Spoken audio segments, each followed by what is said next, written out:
Hey everybody. Um, so,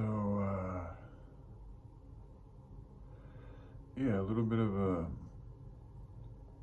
fuck it, man. I'm tired of withholding my truth. This is how I feel. I'm feeling suicidal this morning. I woke up feeling that way. See, this is the problem. This is a very big problem here in America, is men are programmed not to express their feelings. And when they do that, it creates a void within inside themselves, and they seek sustenance to help fill that from other places, like drugs, pornography, promiscuous sex, alcohol, food, music. I mean, there's numerous distractions out there. You know, pick your poison. And I mean, the way I'm using this kratom isn't like, you know, I mean, I've kept it very regimented and disciplined for me. Me spacing it every 4 hours is really good. If I were to really let my demon go wild, it'd be all the time, and it'd be very large quantities, and I wouldn't really be able to write or talk or do much of anything. So, like, I know I'm doing pretty good, but like trying to explain that to other people who don't really know what it's like to be a drug addict is hard. You know, it's really hard. And then for me, like, expressing that pain that's inside of me, even finding out exactly what's going on with myself, is probably one of the most important things I can do to really heal. And just the reality of the situation is that I'm around a bunch of people. I mean, my dad lied about me the other day, and just saying the things that he says, he would only say those things if he was trying to hurt me. So, you know, I've forgiven him, but at the same time, I don't forget that he doesn't have, I don't feel like he really wants me to succeed. I don't know how to say it. I just don't feel like, why would you say the things that he said? He hasn't apologized, unless he just looks like a complete trash and like he's pretty much given up on me, which is his choice to do. It's just I don't know. I mean, I've never had a kid, so I can't relate to it, but I hope that I would never get that dark that I would absolutely just give up on my child, because that just really doesn't feel right. And it's just scary, especially when he has so much free time that he could choose to spend doing other things, but he chooses to watch television and read books. This is why my parents' relationship has been, sadly to say, a great example of what real love doesn't look like.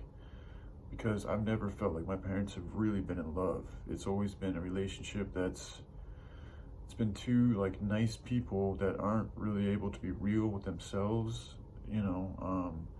Well, see, the thing is, my mom has tried to control my father and telling him what he can and can't do. And my dad, instead of listening to her or fighting her, he just tries to do what he wants to do on the devious, on the sly, on the dark side. And it's created a lot of, you know, just distance in their relationship. Like, when you have things like that going on, you guys aren't going to be able to be that intimate. You're not going to have that deep of a connection. If there's lies in between it, if people aren't being true to themselves and how they really feel about the situation and their partner, you're not going to have a real good intimacy. And so I've never really seen them. They've gotten a little bit better, but, you know, now that he's retired, he chooses to spend the majority of his free time, like I said, watching TV and reading books. And then when stuff does happen, he gets very angry very quickly. And it's just like, just a week ago, he was talking to me like I was his best buddy in the whole world and stuff. And it's like, for you to do that, and then for you to so quickly turn on me, and the nature that you turned on me, it wasn't like he was trying to give me some like 13 love and like, hey man, like, you know, I love you, but you gotta change, or we gotta figure something out. It wasn't that attitude at all. It was more like, you're a piece of shit. You want to be a freeloader, you know. That's, you know, he was asking me, why do I want to be that? You know, it's like, dude, you have no fucking clues. That tells me right there, you do not know who I am. Why would I spend so much time working on a project that pays people minimum wage to help save the world if I was a freeloader? No, dude. The whole idea of my project is so that people can't be freeloaders. You know, if people are sick or they're starving or they've been on the streets for an extended period of time and they need a blanket, a food, and a place to stay for a night, that's totally fine as long as the resources are there to do that. But this movement is not about just giving stuff away for free. No, it's a work-based movement that deals in equality, equanimity, doing things equally, getting paid for an equal amount of work, and not exploiting the earth by charging prices for things that are more than they actually cost to make. It's that simple. It's a very simple system. It's all based on work. And I've been working these grunt jobs since I was 15 and a half. So for him to look at me like that, and he's always giving me credit for that too. So it's another thing. It's like, you give me credit for something, but then you go and like take that credit away and shoot me down. You know, as a drug addict, and there's types of drug addicts. I'm the type of drug addict that when things don't go well with other people, instead of me lashing out at them, which is maybe what there's a healthier way to go about it. What I do is I get fucked up. If I'm sad or somebody, offends me or says something mean to me, I'll just, essentially suck it up and, swallow it down with a bottle or some pills.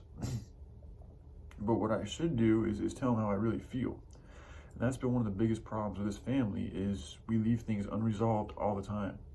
We have fights that happen all the time. We have disagreements that happen all the time. And a lot of the times, nothing changes other than the day. It's another day, so we just continue on.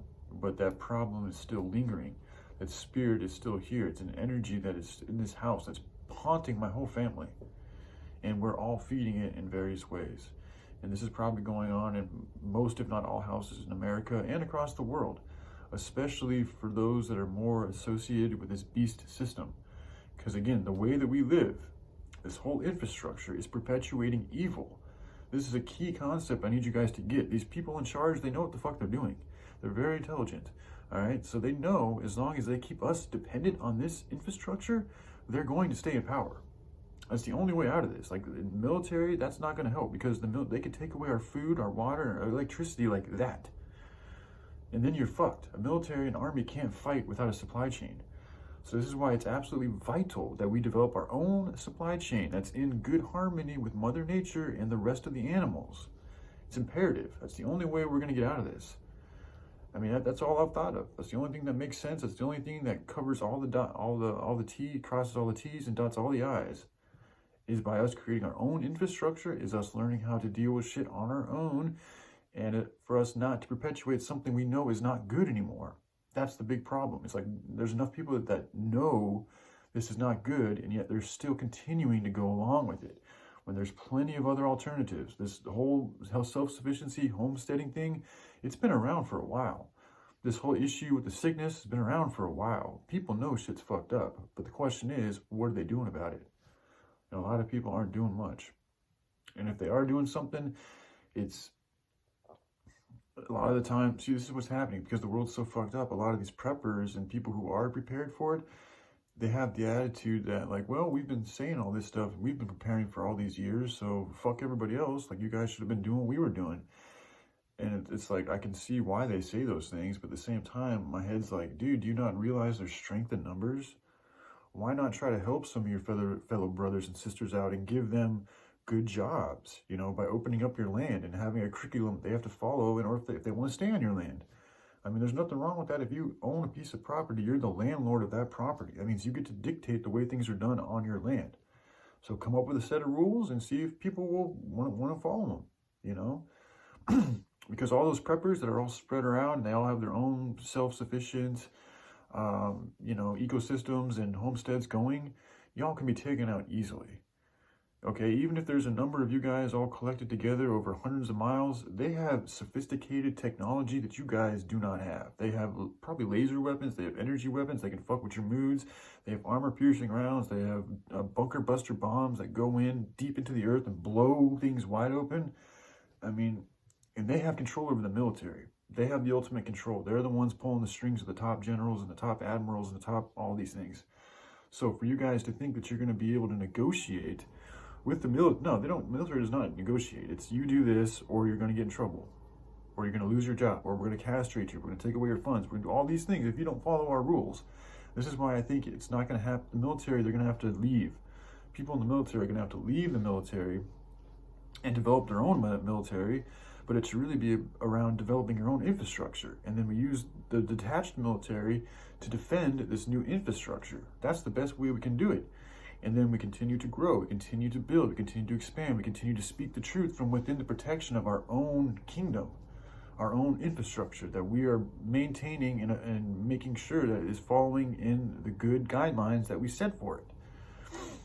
And just be an example of that, you know. And then once we build up enough resource and enough abundance, those of us who want to can go and help others out, and we can help start these bases in other countries and all over the world. At the same time, you could have the former military, they could start training other men and women how to be military so we could have more protection. And you see, by doing this, we're going to gain spiritual protection, which is what it's really coming down to. That's what's going to help keep us and allow us to stay alive, is by getting God's protection on us. We don't have God's protection right now because we're continuing to not in the way that we will when we stop perpetuating this evil system. You see, that we're allowing evil in. We're allowing ourselves to be fucked with. We're giving ourselves the right to be hurt and fucked with because we're continuing to fuck around with a fucked up system. It's that simple. So until we develop our own system that we know is good for everything on all levels that we're able to do, this shit's going to keep on playing out. And people are going to get more stressed out. They're going to get more weary. They're going to get more hurt. And the government's going to continue to pull back on things and make it harder for us to live this way because this way of lifestyle cannot continue on. It's literally sucking the earth, the animal, the resources, sucking it all dry. And for what? For us to continue consuming more shit that we don't need? I mean, this is why, like, one way or the other, things have got to change. Either you go to get along with the New World Order's program and follow them to their New World fucking slavery system, or we learn to develop our own system. Or people will just be scattered around the world and they can survive as well as they can, but there's not going to be any type of more community. There's not going to be any type of real family. That's all going to be gone unless we figure out a way to come together. And we have time now. We have time now. So it's important that we use that time wisely. And yeah, that video, I wasn't even planning to go into all that, but that just came out of me. So, all right, I hope you all have a good night. Or it's not nighttime, it's in the morning. Hope you all have a good day. All right, bye.